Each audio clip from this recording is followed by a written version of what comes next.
고요한 묵상의 시간, 성경의 깊은 지혜 속으로 여러분을 초대합니다. 오늘 우리가 함께 여정을 떠날 곳은 성경의 마지막 책, 요한계시록의 장엄하고도 경외로운 세계입니다. 말씀을 듣기 전 이 시간이 여러분의 마음에 깊은 은혜와 평안을 가져다 준다면 구독과 좋아요를 통해 이 빛을 함께 나누는 선한 사역에 동참해 주시길 바랍니다. 주님의 축복이 여러분의 삶에 가득하기를 기도합니다.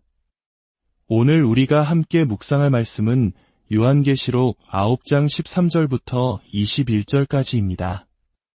요한계시록은 사도 요한이 예수 그리스도로부터 받은 장엄한 환상을 기록한 책입니다.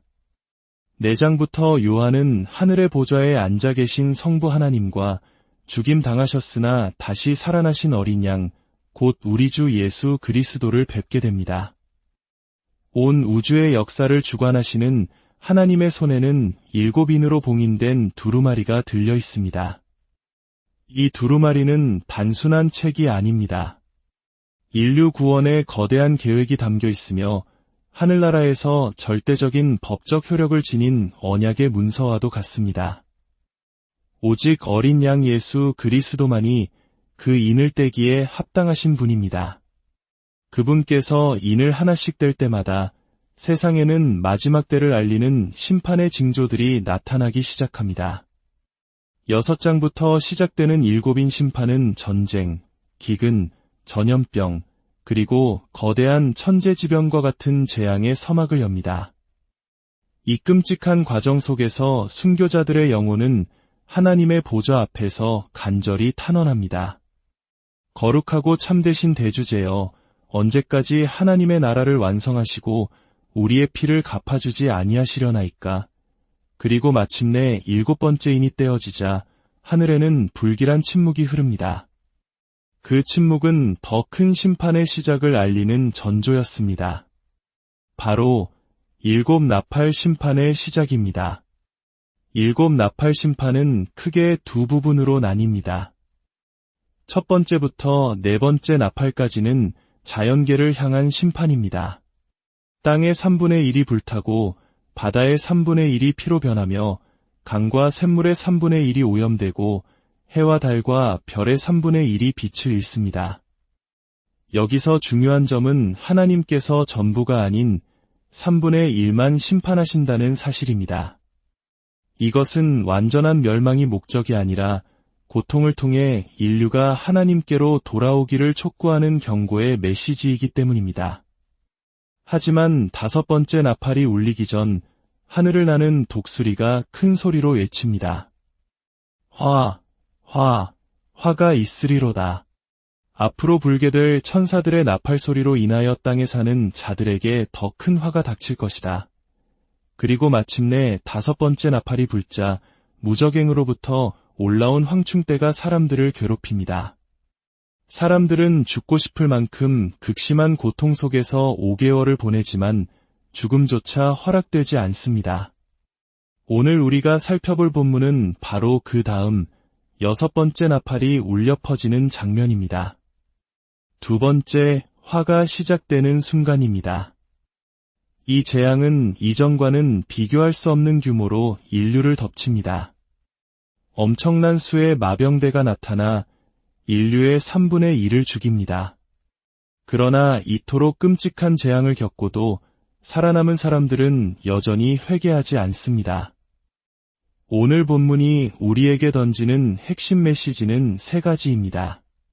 첫째, 세상의 모든 재앙과 혼돈의 배후에는 하나님의 절대적인 주권이 있습니다. 우연히 일어나는 일은 아무것도 없습니다. 둘째, 하나님의 심판조차도 그분이 정하신 정확한 시간과 방법에 따라 질서정연하게 진행됩니다. 셋째, 이 모든 심판의 궁극적인 목적은 징벌 그 자체가 아니라 죄인들이 마음을 돌이켜 하나님께 돌아오게 하려는 사랑의 초청이라는 점입니다. 하지만 결과는 비극적이었습니다. 사람들은 돌아오지 않았습니다. 오히려 더욱 완악해져 우상숭배와 온갖 죄악에 깊이 빠져듭니다. 이것은 인간의 죄가 얼마나 뿌리 깊고 심각한 영적 질병인지를 명확하게 보여줍니다. 심판이라는 극약 처방으로도 쉽게 멈출 수 없는 것이 바로 죄의 관성입니다.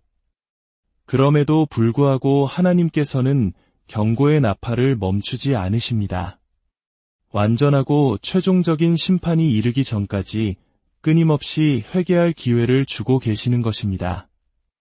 이것이 바로 우리가 붙들어야 할 하나님의 마음이며 마지막 시대를 살아가는 교회가 가져야 할 태도입니다. 교회는 세상이 복음을 외면하고 아무런 열매가 보이지 않더라도 꾸준히 복음을 전해야 합니다. 눈에 보이는 숫자나 성과에 연연하지 않고 하나님의 마음과 같이 한 영혼이라도 더 돌아오기를 기다리며 끊임없이 사랑의 메시지를 전해야 합니다. 이 거룩한 사명에 동참하는 성도와 교회는 참으로 복됩니다. 하나님의 마음과 하나가 되었기 때문입니다. 오늘 당신에게 주어진 하루는 먼저 나 자신이 하나님 앞에서 돌이켜야 할 회개의 날입니다. 그리고 동시에 나의 삶을 통해 복음의 빛을 드러내야 할 사명의 날이기도 합니다. 죄의 결과는 우리가 생각하는 것보다 훨씬 심각하며 죄로부터 돌이키는 것은 결코 쉽지 않습니다. 하지만 내가 오늘 먼저 돌이키고 내 삶으로 복음을 살아낼 때 나의 가족과 이웃 중 누군가의 영원한 생명이 바뀔 수 있다는 사실을 믿으십니까?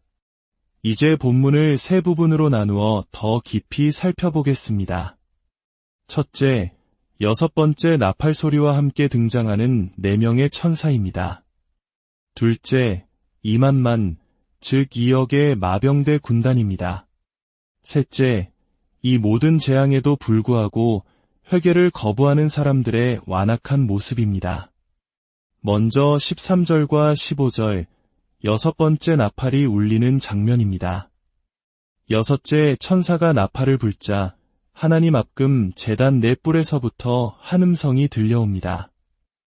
이 음성이 누구의 것인지에 대해서는 여러 해석이 있지만 중요한 것은 그 음성이 하나님의 절대적인 주권 아래에서 선포된 명령이라는 사실입니다. 그 음성은 여섯째 천사에게 명령합니다. 큰 강 유브라데에 결박한 네 천사를 놓아주라. 여기서 유브라데 강은 매우 중요한 상징적 의미를 갖습니다. 구약시대 이스라엘 백성에게 유브라데 강은 하나님께서 약속하신 땅의 동쪽 경계선이었습니다. 또한 당시 로마 제국에게는 제국의 동쪽 국경으로 야만적인 이민족들이 침입해오는 경계선이었습니다. 따라서 성경에서 유브라데 강은 종종 악의 세력이 시작되는 출발점이자 세상의 질서와 혼돈을 가르는 경계로 상징됩니다. 그곳에 결박되어 있던 네 천사가 풀려납니다. 이 천사들은 하나님의 명령이 있을 때까지 심판을 보류하고 있던 존재들입니다. 15절은 그들이 풀려난 때가 근년, 월, 일, 시에 이르렀다고 기록합니다. 이는 모든 심판이 하나님의 정확하고 세밀한 시간표에 따라 진행됨을 강조합니다. 그리고 그들의 임무는 사람 3분의 1을 죽이는 것이었습니다. 이 모든 과정은 하나님의 완벽한 통제 아래 있습니다. 유브라데 강에 묶인 천사를 푸는 것도 심판의 시기와 범위를 정하는 것도 모두 하나님의 주권에 달려 있습니다. 우리는 때로 하나님의 심판을 그저 추상적인 개념이나 상징으로만 여기고 있지는 않습니까? 성경은 하나님의 심판이 실제적이며 그분의 주권 아래에서 한치의 오차도 없이 진행된다고 분명히 말씀하고 있습니다. 두 번째 부분은 16절부터 19절에 나타나는 2억의 군대입니다. 요한은 먼저 그 마병대의 숫자를 귀로 듣습니다. 2만만, 원어의 표현을 그대로 옮기면 만 곱하기만 곱하기 둘이라는 곱셈적 표현으로 이는 문자 그대로 2억을 의미합니다. 이것은 인간의 상상을 초월하는 숫자이며 지상의 군대가 아닌 악한 영적 군대의 압도적인 규모를 상징합니다. 공포와 재앙의 크기를 나타내는 상징적 표현인 것입니다. 17절부터 요한은 귀로 들었던 그 군대를 이제 눈으로 직접 보게 됩니다. 그 모습은 가히 충격적입니다. 말 탄 자들은 불빛과 자주빛과 유황빛 호심경을 붙이고 있고 말들의 머리는 사자머리 같으며 그 입에서는 불과 연기와 유황이 뿜어져 나옵니다. 18절은 이 세 가지 재앙, 곧 입에서 나오는 불과 연기와 유황으로 인해 사람 3분의 1이 죽임을 당한다고 기록합니다. 심지어 말들의 꼬리는 뱀 같고 그 꼬리에도 머리가 달려 있어 그것으로 사람들을 해칩니다. 이것은 실제 군대의 모습이라기보다 영적인 공포와 완전한 파괴를 불러일으키는 환상적인 장면입니다. 말의 입과 꼬리에서 나오는 재앙은 물리적인 파괴뿐만 아니라 거짓과 속임수 같은 영적인 공격까지 포함하는 것으로 해석할 수 있습니다. 이것은 단순한 전쟁이 아닌 인류의 영혼을 건 영적 전쟁인 것입니다. 마지막 세 번째 부분 20절과 21절은 이야기의 가장 비극적인 결말을 보여줍니다. 바로 회개를 거부하는 사람들입니다. 인류의 3분의 1이 죽어나가는 끔찍한 재앙을 겪고도 살아남은 사람들은 마음을 돌이키지 않습니다. 그들은 여전히 손으로 만든 우상을 숭배하며 온갖 악행을 멈추지 않습니다. 하나님을 향한 경외심을 완전히 상실한 심각한 영적 불감증 상태에 빠진 것입니다. 20절은 인간이 자기 손으로 만든 것들에 얼마나 깊이 집착하는지를 보여줍니다. 금, 은, 구리, 돌, 나무로 만든 보지도 듣지도 걷지도 못하는 우상들에게 여전히 절합니다. 오늘날 우리 자신을 돌아봅시다. 우리는 우리 손으로 만든 무엇에 집착하고 있습니까? 내가 쌓아 올린 성공, 돈, 지위, 학벌, 그리고 남들에게 내세우고 싶은 자랑거리들. 이런 것들에 집착할 때 그것들 역시 하나님을 대신하는 우상이 될 수 있습니다. 21절은 회개를 거부한 이들이 결국 살인과 복술과 음행과 도둑질을 회개하지 않았다고 고발합니다. 하나님을 떠난 삶은 결국 자기 파괴적인 죄의 노예가 되어 끝없이 자신과 공동체를 파괴할 뿐입니다. 반복해서 짓는 죄는 우리가 아직 그 죄를 진정으로 회개하지 않았다는 명백한 증거가 됩니다. 지금 당신의 삶에서 반복되고 있는 죄는 무엇입니까? 귀 있는 자는 들을지어다. 하나님께서는 요한을 통해 마지막 시대의 우리에게까지 반복해서 경고하고 계십니다. 그러나 그 경고의 음성에 귀를 닫고 마음을 완고하게 하는 것이 바로 인간의 비극입니다.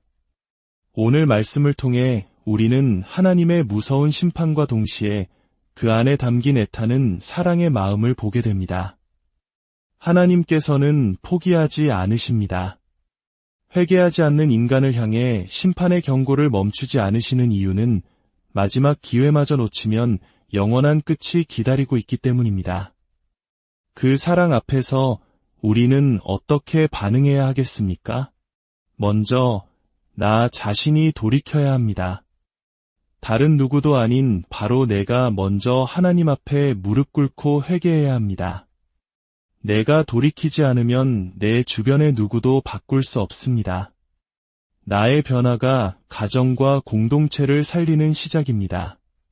그리고 열매가 보이지 않더라도 꾸준히 복음을 전하고 나의 삶으로 그 사랑을 증거해야 합니다. 눈에 보이는 결과보다 중요한 것은 우리의 마음이 하나님의 마음과 하나가 되는 것입니다. 오늘 하루는 그저 흘러가는 24시간이 아닙니다.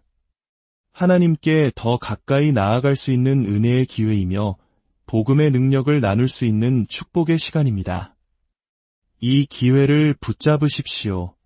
내가 먼저 돌이키고 복음을 살아낼 때 그 작은 순종이 내 가족과 이웃의 인생에 놀라운 변화를 가져올 수 있습니다. 그것이 바로 우리를 구원하신 복음의 능력입니다. 항상 기뻐하십시오. 쉬지 말고 기도하십시오. 모든 일에 감사하십시오. 이것이 그리스도 예수 안에서 여러분을 향한 하나님의 뜻입니다. 주님의 평강이 여러분과 함께 하시기를. 고요한 묵상의 시간, 성경의 깊은 지혜 속으로 여러분을 초대합니다. 오늘 우리가 함께 여정을 떠날 곳은 성경의 마지막 책, 요한계시록의 장엄하고도 경외로운 세계입니다. 말씀을 듣기 전 이 시간이 여러분의 마음에 깊은 은혜와 평안을 가져다 준다면 구독과 좋아요를 통해 이 빛을 함께 나누는 선한 사역에 동참해 주시길 바랍니다. 주님의 축복이 여러분의 삶에 가득하기를 기도합니다. 오늘 우리가 함께 묵상할 말씀은 요한계시록 9장 13절부터 21절까지입니다. 요한계시록은 사도 요한이 예수 그리스도로부터 받은 장엄한 환상을 기록한 책입니다. 4장부터 요한은 하늘의 보좌에 앉아 계신 성부 하나님과 죽임당하셨으나 다시 살아나신 어린 양, 곧 우리 주 예수 그리스도를 뵙게 됩니다. 온 우주의 역사를 주관하시는 하나님의 손에는 7인으로 봉인된 두루마리가 들려 있습니다. 이 두루마리는 단순한 책이 아닙니다. 인류 구원의 거대한 계획이 담겨 있으며 하늘나라에서 절대적인 법적 효력을 지닌 언약의 문서와도 같습니다. 오직 어린 양 예수 그리스도만이 그 인을 떼기에 합당하신 분입니다. 그분께서 인을 하나씩 뗄 때마다 세상에는 마지막 때를 알리는 심판의 징조들이 나타나기 시작합니다. 6장부터 시작되는 7인 심판은 전쟁, 기근, 전염병, 그리고 거대한 천재지변과 같은 재앙의 서막을 엽니다. 이 끔찍한 과정 속에서 순교자들의 영혼은 하나님의 보좌 앞에서 간절히 탄원합니다. 거룩하고 참되신 대주제여, 언제까지 하나님의 나라를 완성하시고 우리의 피를 갚아주지 아니하시려나이까. 그리고 마침내 7번째 인이 떼어지자 하늘에는 불길한 침묵이 흐릅니다. 그 침묵은 더 큰 심판의 시작을 알리는 전조였습니다. 바로 7 나팔 심판의 시작입니다. 7 나팔 심판은 크게 두 부분으로 나뉩니다.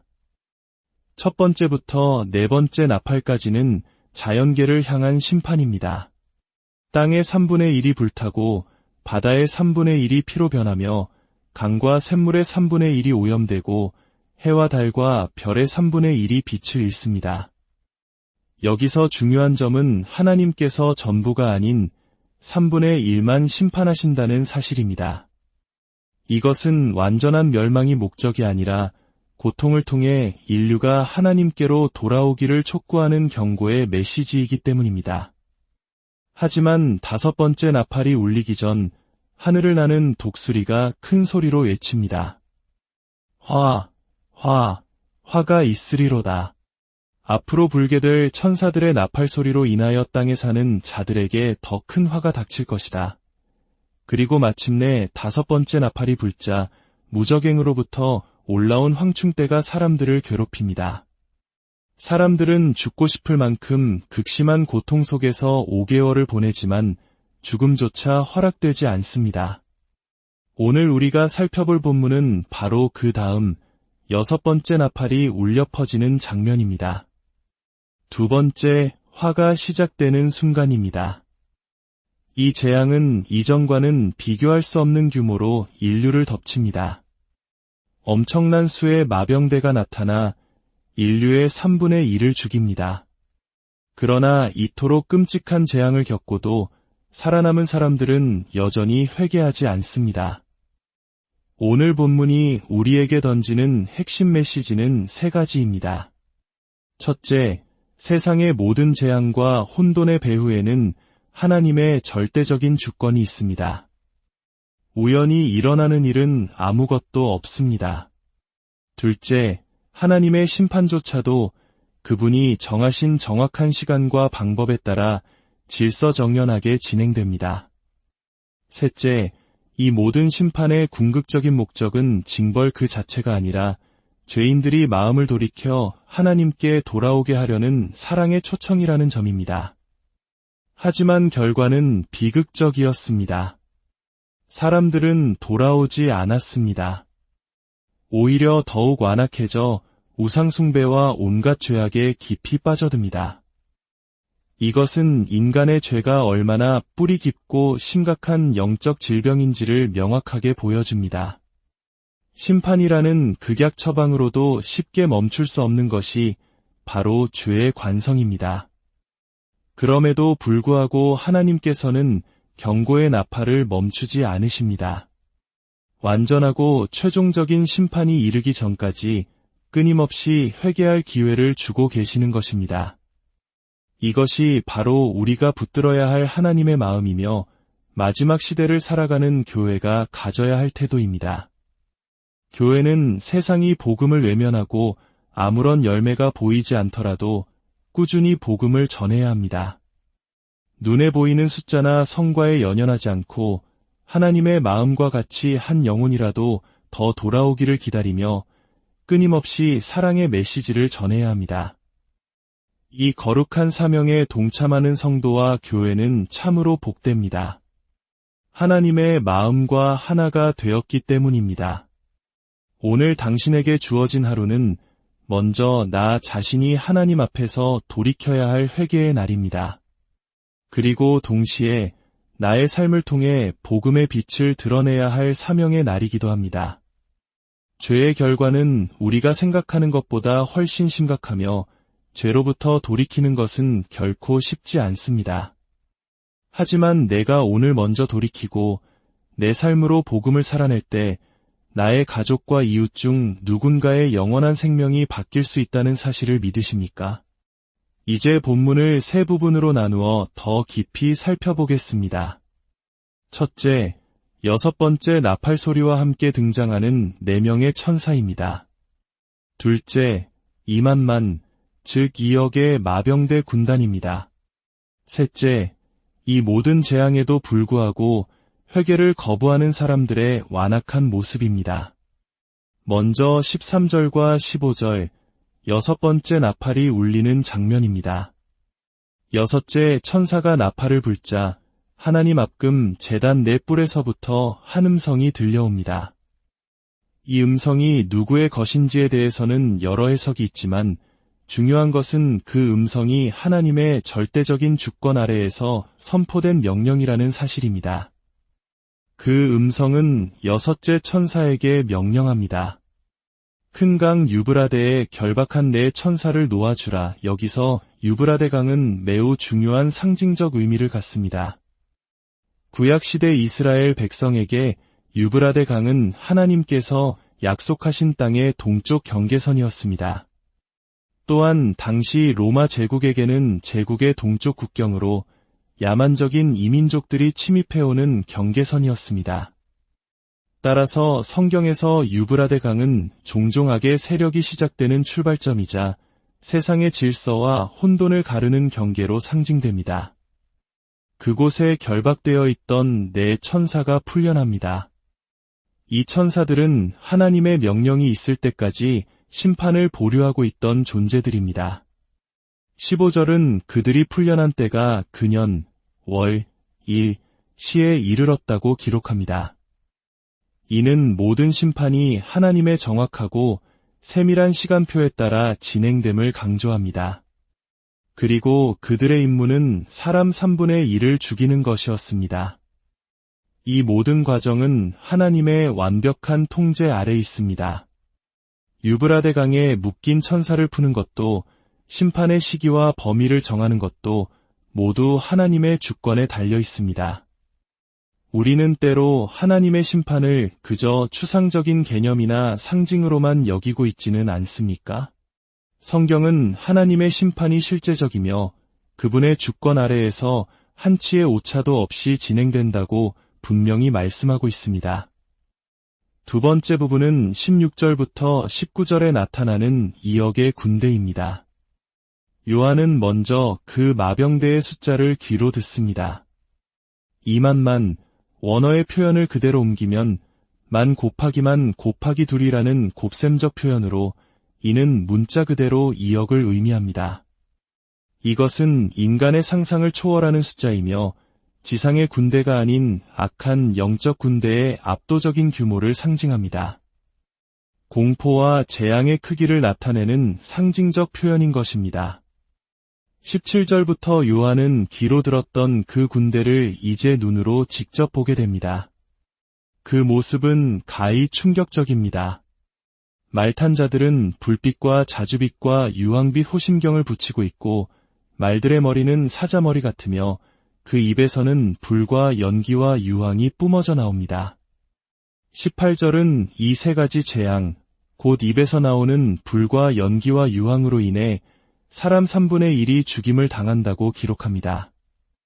심지어 말들의 꼬리는 뱀 같고 그 꼬리에도 머리가 달려 있어 그것으로 사람들을 해칩니다. 이것은 실제 군대의 모습이라기보다 영적인 공포와 완전한 파괴를 불러일으키는 환상적인 장면입니다. 말의 입과 꼬리에서 나오는 재앙은 물리적인 파괴뿐만 아니라 거짓과 속임수 같은 영적인 공격까지 포함하는 것으로 해석할 수 있습니다. 이것은 단순한 전쟁이 아닌 인류의 영혼을 건 영적 전쟁인 것입니다. 마지막 세 번째 부분, 20절과 21절은 이야기의 가장 비극적인 결말을 보여줍니다. 바로 회개를 거부하는 사람들입니다. 인류의 3분의 1이 죽어나가는 끔찍한 재앙을 겪고도 살아남은 사람들은 마음을 돌이키지 않습니다. 그들은 여전히 손으로 만든 우상을 숭배하며 온갖 악행을 멈추지 않습니다.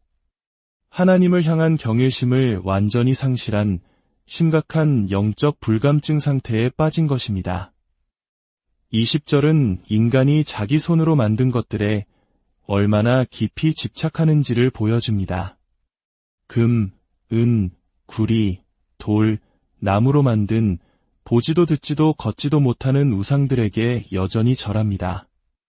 오늘날 우리 자신을 돌아봅시다. 우리는 우리 손으로 만든 무엇에 집착하고 있습니까? 내가 쌓아 올린 성공, 돈, 지위, 학벌, 그리고 남들에게 내세우고 싶은 자랑거리들. 이런 것들에 집착할 때 그것들 역시 하나님을 대신하는 우상이 될 수 있습니다. 21절은 회개를 거부한 이들이 결국 살인과 복술과 음행과 도둑질을 회개하지 않았다고 고발합니다. 하나님을 떠난 삶은 결국 자기 파괴적인 죄의 노예가 되어 끝없이 자신과 공동체를 파괴할 뿐입니다. 반복해서 짓는 죄는 우리가 아직 그 죄를 진정으로 회개하지 않았다는 명백한 증거가 됩니다. 지금 당신의 삶에서 반복되고 있는 죄는 무엇입니까? 귀 있는 자는 들을지어다. 하나님께서는 요한을 통해 마지막 시대의 우리에게까지 반복해서 경고하고 계십니다. 그러나 그 경고의 음성에 귀를 닫고 마음을 완고하게 하는 것이 바로 인간의 비극입니다. 오늘 말씀을 통해 우리는 하나님의 무서운 심판과 동시에 그 안에 담긴 애타는 사랑의 마음을 보게 됩니다. 하나님께서는 포기하지 않으십니다. 회개하지 않는 인간을 향해 심판의 경고를 멈추지 않으시는 이유는 마지막 기회마저 놓치면 영원한 끝이 기다리고 있기 때문입니다. 그 사랑 앞에서 우리는 어떻게 반응해야 하겠습니까? 먼저 나 자신이 돌이켜야 합니다. 다른 누구도 아닌 바로 내가 먼저 하나님 앞에 무릎 꿇고 회개해야 합니다. 내가 돌이키지 않으면 내 주변의 누구도 바꿀 수 없습니다. 나의 변화가 가정과 공동체를 살리는 시작입니다. 그리고 열매가 보이지 않더라도 꾸준히 복음을 전하고 나의 삶으로 그 사랑을 증거해야 합니다. 눈에 보이는 결과보다 중요한 것은 우리의 마음이 하나님의 마음과 하나가 되는 것입니다. 오늘 하루는 그저 흘러가는 24시간이 아닙니다. 하나님께 더 가까이 나아갈 수 있는 은혜의 기회이며 복음의 능력을 나눌 수 있는 축복의 시간입니다. 이 기회를 붙잡으십시오. 내가 먼저 돌이키고 복음을 살아낼 때 그 작은 순종이 내 가족과 이웃의 인생에 놀라운 변화를 가져올 수 있습니다. 그것이 바로 우리를 구원하신 복음의 능력입니다. 항상 기뻐하십시오. 쉬지 말고 기도하십시오. 모든 일에 감사하십시오. 이것이 그리스도 예수 안에서 여러분을 향한 하나님의 뜻입니다. 주님의 평강이 여러분과 함께 하시기를. 고요한 묵상의 시간, 성경의 깊은 지혜 속으로 여러분을 초대합니다. 오늘 우리가 함께 여정을 떠날 곳은 성경의 마지막 책, 요한계시록의 장엄하고도 경외로운 세계입니다. 말씀을 듣기 전 이 시간이 여러분의 마음에 깊은 은혜와 평안을 가져다 준다면 구독과 좋아요를 통해 이 빛을 함께 나누는 선한 사역에 동참해 주시길 바랍니다. 주님의 축복이 여러분의 삶에 가득하기를 기도합니다. 오늘 우리가 함께 묵상할 말씀은 요한계시록 9장 13절부터 21절까지입니다. 요한계시록은 사도 요한이 예수 그리스도로부터 받은 장엄한 환상을 기록한 책입니다. 4장부터 요한은 하늘의 보좌에 앉아 계신 성부 하나님과 죽임당하셨으나 다시 살아나신 어린 양, 곧 우리 주 예수 그리스도를 뵙게 됩니다. 온 우주의 역사를 주관하시는 하나님의 손에는 7인으로 봉인된 두루마리가 들려 있습니다. 이 두루마리는 단순한 책이 아닙니다. 인류 구원의 거대한 계획이 담겨 있으며 하늘나라에서 절대적인 법적 효력을 지닌 언약의 문서와도 같습니다. 오직 어린 양 예수 그리스도만이 그 인을 떼기에 합당하신 분입니다. 그분께서 인을 하나씩 뗄 때마다 세상에는 마지막 때를 알리는 심판의 징조들이 나타나기 시작합니다. 6장부터 시작되는 7인 심판은 전쟁, 기근, 전염병, 그리고 거대한 천재지변과 같은 재앙의 서막을 엽니다. 이 끔찍한 과정 속에서 순교자들의 영혼은 하나님의 보좌 앞에서 간절히 탄원합니다. 거룩하고 참되신 대주제여, 언제까지 하나님의 나라를 완성하시고 우리의 피를 갚아주지 아니하시려나이까. 그리고 마침내 7번째 인이 떼어지자 하늘에는 불길한 침묵이 흐릅니다. 그 침묵은 더 큰 심판의 시작을 알리는 전조였습니다. 바로 7 나팔 심판의 시작입니다. 7 나팔 심판은 크게 두 부분으로 나뉩니다. 첫 번째부터 4번째 나팔까지는 자연계를 향한 심판입니다. 땅의 3분의 1이 불타고 바다의 3분의 1이 피로 변하며 강과 샘물의 3분의 1이 오염되고 해와 달과 별의 3분의 1이 빛을 잃습니다. 여기서 중요한 점은 하나님께서 전부가 아닌 3분의 1만 심판하신다는 사실입니다. 이것은 완전한 멸망이 목적이 아니라 고통을 통해 인류가 하나님께로 돌아오기를 촉구하는 경고의 메시지이기 때문입니다. 하지만 5번째 나팔이 울리기 전 하늘을 나는 독수리가 큰 소리로 외칩니다. 화가 있으리로다. 앞으로 불게 될 천사들의 나팔 소리로 인하여 땅에 사는 자들에게 더 큰 화가 닥칠 것이다. 그리고 마침내 5번째 나팔이 불자 무적행으로부터 올라온 황충대가 사람들을 괴롭힙니다. 사람들은 죽고 싶을 만큼 극심한 고통 속에서 5개월을 보내지만 죽음조차 허락되지 않습니다. 오늘 우리가 살펴볼 본문은 바로 그 다음 6번째 나팔이 울려 퍼지는 장면입니다. 2번째 화가 시작되는 순간입니다. 이 재앙은 이전과는 비교할 수 없는 규모로 인류를 덮칩니다. 엄청난 수의 마병대가 나타나 인류의 3분의 1을 죽입니다. 그러나 이토록 끔찍한 재앙을 겪고도 살아남은 사람들은 여전히 회개하지 않습니다. 오늘 본문이 우리에게 던지는 핵심 메시지는 3가지입니다. 첫째, 세상의 모든 재앙과 혼돈의 배후에는 하나님의 절대적인 주권이 있습니다. 우연히 일어나는 일은 아무것도 없습니다. 둘째, 하나님의 심판조차도 그분이 정하신 정확한 시간과 방법에 따라 질서정연하게 진행됩니다. 셋째, 이 모든 심판의 궁극적인 목적은 징벌 그 자체가 아니라 죄인들이 마음을 돌이켜 하나님께 돌아오게 하려는 사랑의 초청이라는 점입니다. 하지만 결과는 비극적이었습니다. 사람들은 돌아오지 않았습니다. 오히려 더욱 완악해져 우상숭배와 온갖 죄악에 깊이 빠져듭니다. 이것은 인간의 죄가 얼마나 뿌리 깊고 심각한 영적 질병인지를 명확하게 보여줍니다. 심판이라는 극약 처방으로도 쉽게 멈출 수 없는 것이 바로 죄의 관성입니다. 그럼에도 불구하고 하나님께서는 경고의 나팔을 멈추지 않으십니다. 완전하고 최종적인 심판이 이르기 전까지 끊임없이 회개할 기회를 주고 계시는 것입니다. 이것이 바로 우리가 붙들어야 할 하나님의 마음이며 마지막 시대를 살아가는 교회가 가져야 할 태도입니다. 교회는 세상이 복음을 외면하고 아무런 열매가 보이지 않더라도 꾸준히 복음을 전해야 합니다.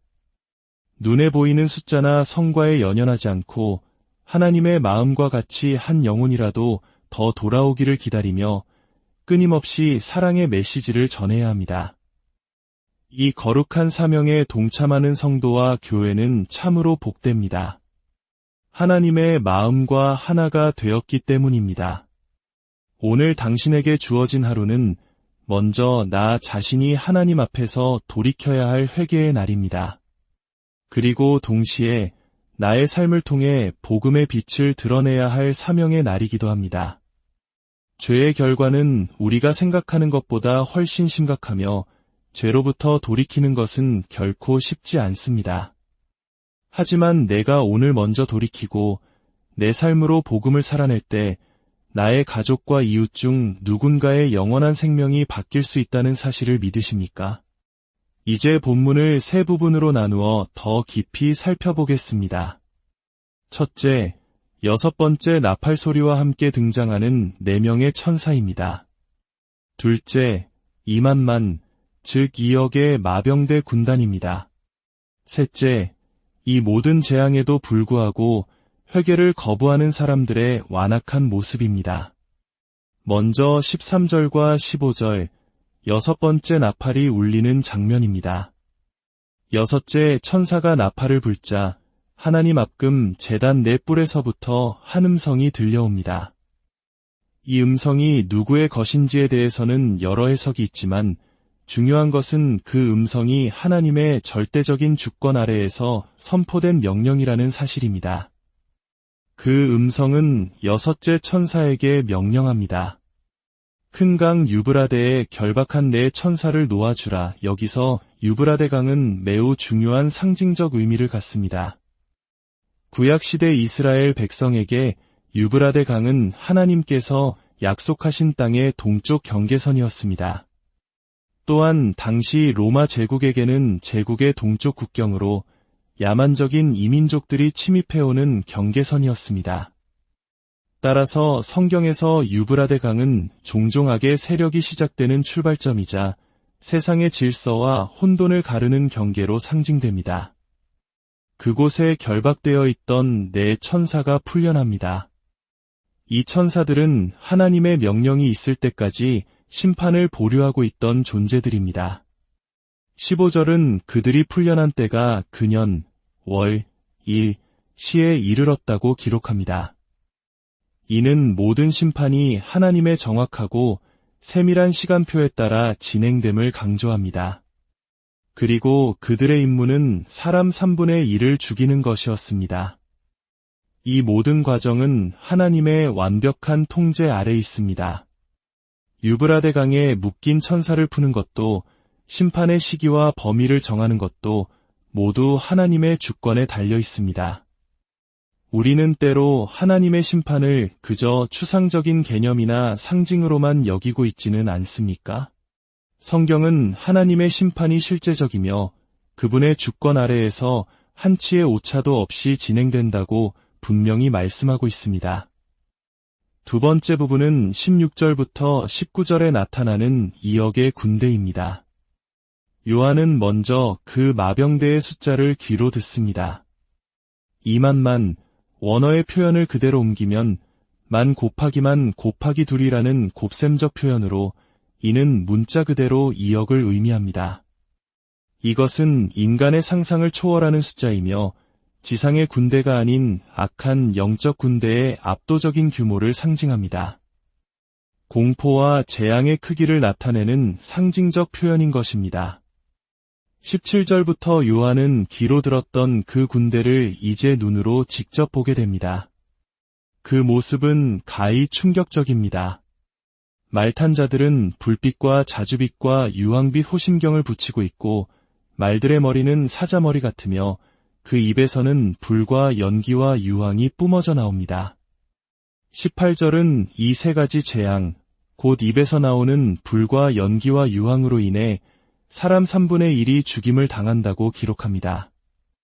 심지어 말들의 꼬리는 뱀 같고 그 꼬리에도 머리가 달려 있어 그것으로 사람들을 해칩니다. 이것은 실제 군대의 모습이라기보다 영적인 공포와 완전한 파괴를 불러일으키는 환상적인 장면입니다. 말의 입과 꼬리에서 나오는 재앙은 물리적인 파괴뿐만 아니라 거짓과 속임수 같은 영적인 공격까지 포함하는 것으로 해석할 수 있습니다. 이것은 단순한 전쟁이 아닌 인류의 영혼을 건 영적 전쟁인 것입니다. 마지막 세 번째 부분, 20절과 21절은 이야기의 가장 비극적인 결말을 보여줍니다. 바로 회개를 거부하는 사람들입니다. 인류의 3분의 1이 죽어나가는 끔찍한 재앙을 겪고도 살아남은 사람들은 마음을 돌이키지 않습니다. 그들은 여전히 손으로 만든 우상을 숭배하며 온갖 악행을 멈추지 않습니다. 하나님을 향한 경외심을 완전히 상실한 심각한 영적 불감증 상태에 빠진 것입니다. 20절은 인간이 자기 손으로 만든 것들에 얼마나 깊이 집착하는지를 보여줍니다. 금, 은, 구리, 돌, 나무로 만든 보지도 듣지도 걷지도 못하는 우상들에게 여전히 절합니다. 오늘날 우리 자신을 돌아봅시다. 우리는 우리 손으로 만든 무엇에 집착하고 있습니까? 내가 쌓아 올린 성공, 돈, 지위, 학벌, 그리고 남들에게 내세우고 싶은 자랑거리들, 이런 것들에 집착할 때 그것들 역시 하나님을 대신하는 우상이 될 수 있습니다. 21절은 회개를 거부한 이들이 결국 살인과 복술과 음행과 도둑질을 회개하지 않았다고 고발합니다. 하나님을 떠난 삶은 결국 자기 파괴적인 죄의 노예가 되어 끝없이 자신과 공동체를 파괴할 뿐입니다. 반복해서 짓는 죄는 우리가 아직 그 죄를 진정으로 회개하지 않았다는 명백한 증거가 됩니다. 지금 당신의 삶에서 반복되고 있는 죄는 무엇입니까? 귀 있는 자는 들을지어다. 하나님께서는 요한을 통해 마지막 시대의 우리에게까지 반복해서 경고하고 계십니다. 그러나 그 경고의 음성에 귀를 닫고 마음을 완고하게 하는 것이 바로 인간의 비극입니다. 오늘 말씀을 통해 우리는 하나님의 무서운 심판과 동시에 그 안에 담긴 애타는 사랑의 마음을 보게 됩니다. 하나님께서는 포기하지 않으십니다. 회개하지 않는 인간을 향해 심판의 경고를 멈추지 않으시는 이유는 마지막 기회마저 놓치면 영원한 끝이 기다리고 있기 때문입니다. 그 사랑 앞에서 우리는 어떻게 반응해야 하겠습니까? 먼저 나 자신이 돌이켜야 합니다. 다른 누구도 아닌 바로 내가 먼저 하나님 앞에 무릎 꿇고 회개해야 합니다. 내가 돌이키지 않으면 내 주변의 누구도 바꿀 수 없습니다. 나의 변화가 가정과 공동체를 살리는 시작입니다. 그리고 열매가 보이지 않더라도 꾸준히 복음을 전하고 나의 삶으로 그 사랑을 증거해야 합니다. 눈에 보이는 결과보다 중요한 것은 우리의 마음이 하나님의 마음과 하나가 되는 것입니다. 오늘 하루는 그저 흘러가는 24시간이 아닙니다. 하나님께 더 가까이 나아갈 수 있는 은혜의 기회이며 복음의 능력을 나눌 수 있는 축복의 시간입니다. 이 기회를 붙잡으십시오. 내가 먼저 돌이키고 복음을 살아낼 때 그 작은 순종이 내 가족과 이웃의 인생에 놀라운 변화를 가져올 수 있습니다. 그것이 바로 우리를 구원하신 복음의 능력입니다. 항상 기뻐하십시오. 쉬지 말고 기도하십시오. 모든 일에 감사하십시오. 이것이 그리스도 예수 안에서 여러분을 향한 하나님의 뜻입니다. 주님의 평강이 여러분과 함께 하시기를. 고요한 묵상의 시간, 성경의 깊은 지혜 속으로 여러분을 초대합니다. 오늘 우리가 함께 여정을 떠날 곳은 성경의 마지막 책, 요한계시록의 장엄하고도 경외로운 세계입니다. 말씀을 듣기 전 이 시간이 여러분의 마음에 깊은 은혜와 평안을 가져다 준다면 구독과 좋아요를 통해 이 빛을 함께 나누는 선한 사역에 동참해 주시길 바랍니다. 주님의 축복이 여러분의 삶에 가득하기를 기도합니다. 오늘 우리가 함께 묵상할 말씀은 요한계시록 9장 13절부터 21절까지입니다. 요한계시록은 사도 요한이 예수 그리스도로부터 받은 장엄한 환상을 기록한 책입니다. 4장부터 요한은 하늘의 보좌에 앉아 계신 성부 하나님과 죽임당하셨으나 다시 살아나신 어린 양, 곧 우리 주 예수 그리스도를 뵙게 됩니다. 온 우주의 역사를 주관하시는 하나님의 손에는 7인으로 봉인된 두루마리가 들려 있습니다. 이 두루마리는 단순한 책이 아닙니다. 인류 구원의 거대한 계획이 담겨 있으며 하늘나라에서 절대적인 법적 효력을 지닌 언약의 문서와도 같습니다. 오직 어린 양 예수 그리스도만이 그 인을 떼기에 합당하신 분입니다. 그분께서 인을 하나씩 뗄 때마다 세상에는 마지막 때를 알리는 심판의 징조들이 나타나기 시작합니다. 6장부터 시작되는 7인 심판은 전쟁, 기근, 전염병, 그리고 거대한 천재지변과 같은 재앙의 서막을 엽니다. 이 끔찍한 과정 속에서 순교자들의 영혼은 하나님의 보좌 앞에서 간절히 탄원합니다. 거룩하고 참되신 대주제여, 언제까지 하나님의 나라를 완성하시고 우리의 피를 갚아주지 아니하시려나이까. 그리고 마침내 7번째 인이 떼어지자 하늘에는 불길한 침묵이 흐릅니다. 그 침묵은 더 큰 심판의 시작을 알리는 전조였습니다. 바로 7 나팔 심판의 시작입니다. 7 나팔 심판은 크게 두 부분으로 나뉩니다. 첫 번째부터 4번째 나팔까지는 자연계를 향한 심판입니다. 땅의 3분의 1이 불타고 바다의 3분의 1이 피로 변하며 강과 샘물의 3분의 1이 오염되고 해와 달과 별의 3분의 1이 빛을 잃습니다. 여기서 중요한 점은 하나님께서 전부가 아닌 3분의 1만 심판하신다는 사실입니다. 이것은 완전한 멸망이 목적이 아니라 고통을 통해 인류가 하나님께로 돌아오기를 촉구하는 경고의 메시지이기 때문입니다. 하지만 5번째 나팔이 울리기 전 하늘을 나는 독수리가 큰 소리로 외칩니다. 화가 있으리로다. 앞으로 불게 될 천사들의 나팔 소리로 인하여 땅에 사는 자들에게 더 큰 화가 닥칠 것이다.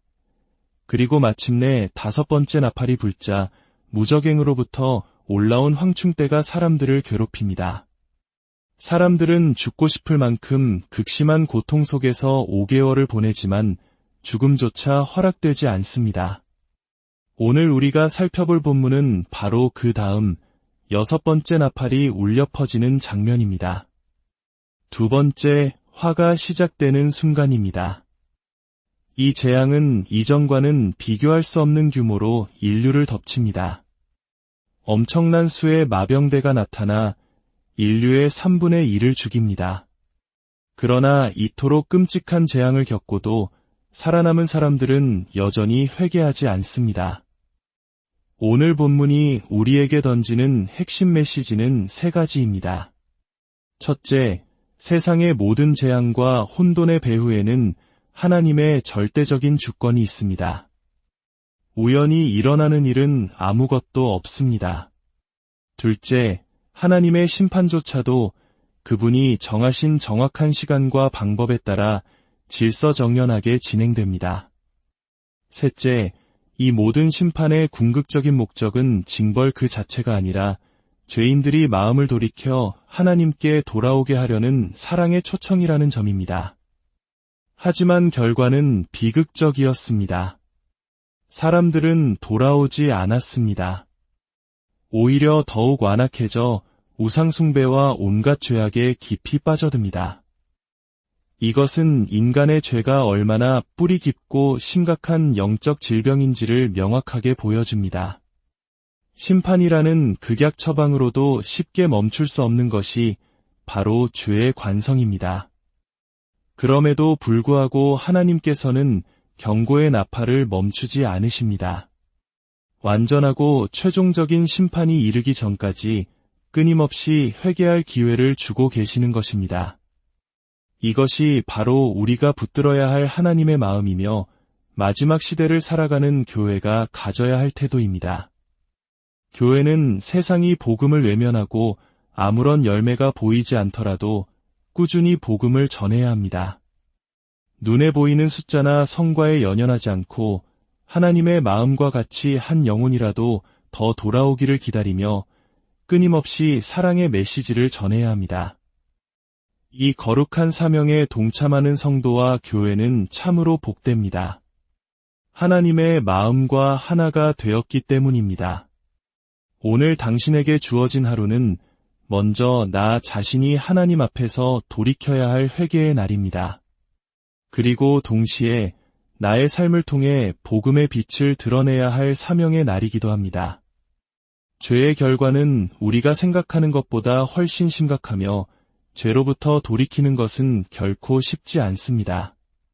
하지만 내가 오늘 먼저 돌이키고 내 삶으로 복음을 살아낼 때 나의 가족과 이웃 중 누군가의 영원한 생명이 바뀔 수 있다는 사실을 믿으십니까? 이제 본문을 세 부분으로 나누어 더 깊이 살펴보겠습니다. 첫째, 6번째 나팔 소리와 함께 등장하는 4명의 천사입니다. 둘째, 2만만, 즉 2억의 마병대 군단입니다. 셋째, 이 모든 재앙에도 불구하고 회개를 거부하는 사람들의 완악한 모습입니다. 먼저 13절과 15절, 6번째 나팔이 울리는 장면입니다. 여섯째 천사가 나팔을 불자 하나님 앞금 제단 네 뿔에서부터 한 음성이 들려옵니다. 이 음성이 누구의 것인지에 대해서는 여러 해석이 있지만 중요한 것은 그 음성이 하나님의 절대적인 주권 아래에서 선포된 명령이라는 사실입니다. 그 음성은 여섯째 천사에게 명령합니다. 큰 강 유브라데에 결박한 네 천사를 놓아주라. 여기서 유브라데 강은 매우 중요한 상징적 의미를 갖습니다. 구약시대 이스라엘 백성에게 유브라데 강은 하나님께서 약속하신 땅의 동쪽 경계선이었습니다. 또한 당시 로마 제국에게는 제국의 동쪽 국경으로 야만적인 이민족들이 침입해오는 경계선이었습니다.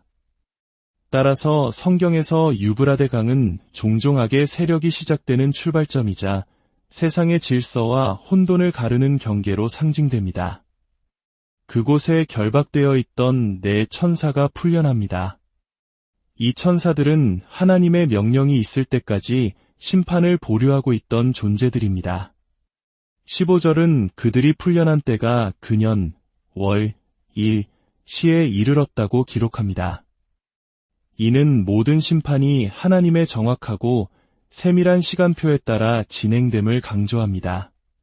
그리고 그들의 임무는 사람 3분의 1을 죽이는 것이었습니다. 이 모든 과정은 하나님의 완벽한 통제 아래 있습니다. 유브라데 강에 묶인 천사를 푸는 것도 심판의 시기와 범위를 정하는 것도 모두 하나님의 주권에 달려 있습니다. 우리는 때로 하나님의 심판을 그저 추상적인 개념이나 상징으로만 여기고 있지는 않습니까? 성경은 하나님의 심판이 실제적이며 그분의 주권 아래에서 한치의 오차도 없이 진행된다고 분명히 말씀하고 있습니다. 두 번째 부분은 16절부터 19절에 나타나는 2억의 군대입니다. 요한은 먼저 그 마병대의 숫자를 귀로 듣습니다. 2만만, 원어의 표현을 그대로 옮기면 만 곱하기만 곱하기 둘이라는 곱셈적 표현으로 이는 문자 그대로 2억을 의미합니다. 이것은 인간의 상상을 초월하는 숫자이며 지상의 군대가 아닌 악한 영적 군대의 압도적인 규모를 상징합니다. 공포와 재앙의 크기를 나타내는 상징적 표현인 것입니다. 17절부터 요한은 귀로 들었던 그 군대를 이제 눈으로 직접 보게 됩니다. 그 모습은 가히 충격적입니다. 말탄 자들은 불빛과 자주빛과 유황빛 호심경을 붙이고 있고 말들의 머리는 사자머리 같으며 그 입에서는 불과 연기와 유황이 뿜어져 나옵니다. 18절은 이 세 가지 재앙, 곧 입에서 나오는 불과 연기와 유황으로 인해 사람 3분의 1이 죽임을 당한다고 기록합니다. 심지어 말들의 꼬리는 뱀 같고 그 꼬리에도 머리가 달려 있어 그것으로 사람들을 해칩니다.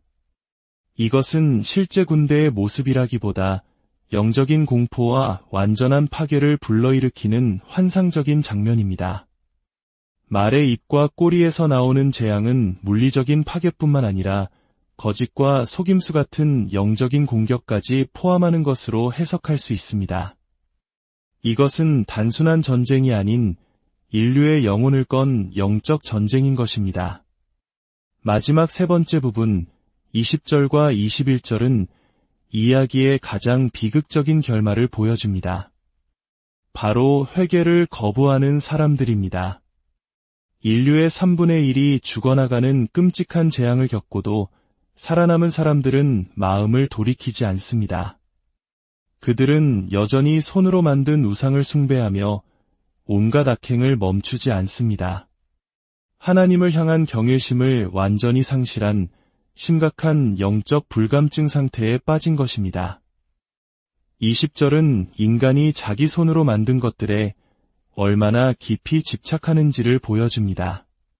금, 은, 구리, 돌, 나무로 만든 보지도 듣지도 걷지도 못하는 우상들에게 여전히 절합니다. 오늘날 우리 자신을 돌아봅시다. 우리는 우리 손으로 만든 무엇에 집착하고 있습니까? 내가 쌓아올린 성공, 돈, 지위, 학벌, 그리고 남들에게 내세우고 싶은 자랑거리들, 이런 것들에 집착할 때 그것들 역시 하나님을 대신하는 우상이 될 수 있습니다.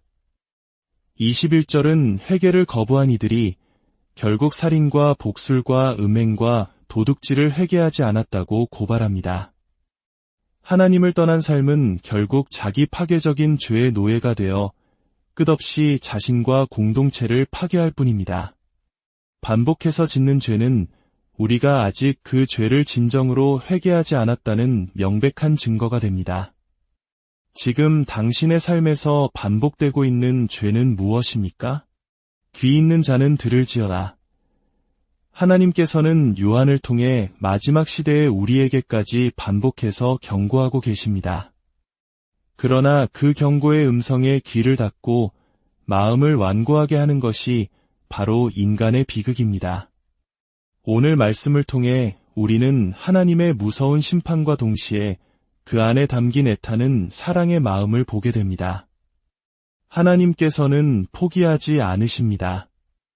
회개하지 않는 인간을 향해 심판의 경고를 멈추지 않으시는 이유는 마지막 기회마저 놓치면 영원한 끝이 기다리고 있기 때문입니다. 그 사랑 앞에서 우리는 어떻게 반응해야 하겠습니까? 먼저 나 자신이 돌이켜야 합니다. 다른 누구도 아닌 바로 내가 먼저 하나님 앞에 무릎 꿇고 회개해야 합니다. 내가 돌이키지 않으면 내 주변의 누구도 바꿀 수 없습니다. 나의 변화가 가정과 공동체를 살리는 시작입니다. 그리고 열매가 보이지 않더라도 꾸준히 복음을 전하고 나의 삶으로 그 사랑을 증거해야 합니다. 눈에 보이는 결과보다 중요한 것은 우리의 마음이 하나님의 마음과 하나가 되는 것입니다. 오늘 하루는 그저 흘러가는 24시간이 아닙니다.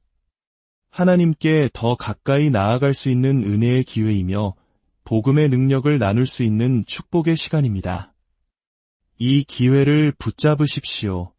내가 먼저 돌이키고 복음을 살아낼 때 그 작은 순종이 내 가족과 이웃의 인생에 놀라운 변화를 가져올 수 있습니다. 그것이 바로 우리